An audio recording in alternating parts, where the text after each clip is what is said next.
مجھے لگتا ہے کہ تم اور تمہارا بیٹا میرے جسم کو چیرنے کے انتظار میں تھے۔ پھر سعد الدین کہتا ہے بہادر صاحب اپنی تلوار کو نیام میں ڈالو۔ پھر ارطغرل بہادر کو کہتا ہے ان زمینوں کا حاکم اعلیٰ میں ہوں، ہنلی بازار میری ملکیت ہے اور میں اسے نہیں بیچ رہا، یا تو تم میری ہاتھوں کو اپنے خون سے گندا کرو گے یا پھر میری اطاعت کرو گے۔ بہادر کہتا ہے چائیدار والوں کا سردار بہادر کسی کا اطاعت نہیں کرتا۔ ارطغرل کہتا ہے تو پھر ہمیں تمہارے لیے تمہارے بھتیجے اورال کے ساتھ جگہ کا انتظام کرنا ہوگا جس نے ماضی میں میری اطاعت کرنے سے انکار کر دیا تھا۔ پھر بہادر سعد الدین کو کہتا ہے آپ اسے کیسے معاہدہ پاڑنے دے سکتے ہیں امیر حضرت؟ سعد الدین کہتا ہے تم ریاست کے حاکم اعلیٰ کے خلاف کیسے بغاوت کر سکتے ہو؟ ارطغرل صاحب اس علاقے کے حاکم اعلیٰ ہے۔ یہ سن کر بہادر اپنی تلوار نیام میں ڈال لیتا ہے۔ پھر سعد الدین سنجار کو کہتا ہے اپنے سپاہیوں کو لو اور فوراً یہاں سے چلے جاؤ، ہم یہ مسئلہ ارطغرل صاحب کے ساتھ سکون اور اطمینان سے حل کریں گے۔ پھر ارطغرل بھی ترگت کو اپنے سپاہیوں کے ساتھ باہر جانے کو کہتا ہے تو وہ سب باہر نکل جاتے ہیں۔ سنجار بھی اپنے سپاہیوں کے ساتھ باہر نکل جاتا ہے۔ باہر آ کر سنجار کہتا ہے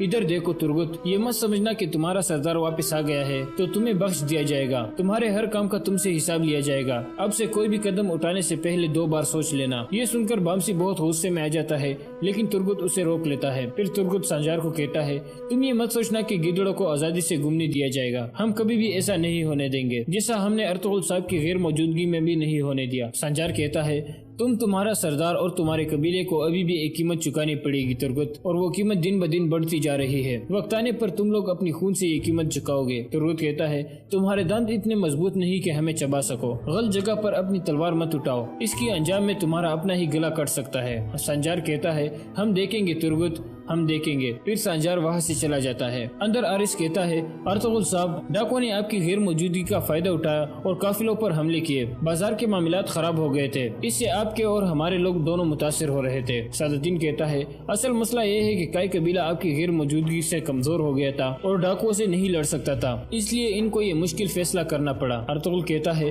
اگر معاملات خراب ہو گئے ہیں تو حاکم اعلیٰ کے طور پر یہ میری ذمہ داری ہے کہ میں ان کو ٹھیک کروں، اور گورنر آرس میں تجارت کے حوالے سے تم سے بات چیت کروں گا، میں کارا جسر قلعے آ کر تم سے بات کروں گا، ابھی تم جا سکتے ہو۔ یہ سن کر آرس وہاں سے چلا جاتا ہے۔ اس کے جانے کے بعد ارطغرل بہادر کو کہتا ہے کل میں ترک سرداروں کا جرگہ بلا رہا ہوں، اس میں تمہارے بیٹے سے پوچھوں گا کہ اس نے حاکم اعلیٰ پر تلوار کیوں اٹھائی، اور تمہارے قبیلے کے بارے میں بھی کل فیصلہ کروں گا۔ بہادر کہتا ہے میرے قبیلے کا فیصلہ صرف میں کر سکتا ہوں ارطغرل صاحب۔ ارطغرل کہتا ہے تو پھر میرے تلوار کے رحم و کرم پر فیصلہ کرو گے بہادر صاحب، اب تم جا سکتے ہو۔ پھر بہادر اپنا سونے والا صندوق لے کر وہاں سے چلا جاتا ہے۔ اس کے جانے کے بعد ارطغرل سعد الدین کو کہتا ہے اس علاقے کا نظام کیسے خراب ہو گیا امیر سعد الدین، آپ نے احتیاطی تدابیر کیوں نہیں لی؟ کیا آپ اس سب کا ذمہ دار مجھے ٹھہرا رہے ہو؟ ارطغرل کہتا ہے آپ ان لوگوں سے حساب لینے میں ناکام ہو گئے جنہوں نے جال بچھا کر میرے سپاہیوں کو شہید کر دیا، اور آپ ڈاکو کو بھی قابو نہیں کر سکے۔ سعد الدین کہتا ہے میں نے اپنے سپاہیوں کی مدد سے اپنی پوری کوشش کی، آپ کا بھائی دندار اس بات کا گواہ ہے، سلطان نے میری غیر موجودگی میں یہ علاقہ آپ کو سونپا تھا، لیکن آپ نے کیا کیا؟